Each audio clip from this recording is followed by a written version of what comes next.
How to add or remove Google Calendars in Calendars on the Samsung Galaxy S25 series. First, let's return back to the home screen. On the home screen, open up Calendar, or you can open it from the Apps screen.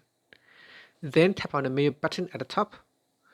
Next, tap on the Settings icon. Now we scroll down, and in here, tap on Manage Calendars. And then we scroll down.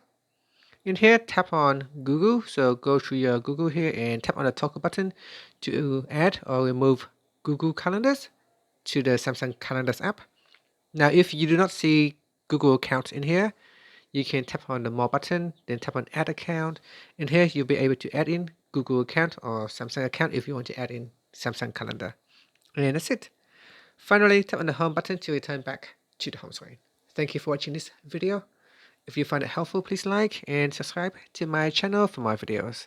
So once you add it in, your Google Calendar will appear in the list here. Thank you for watching.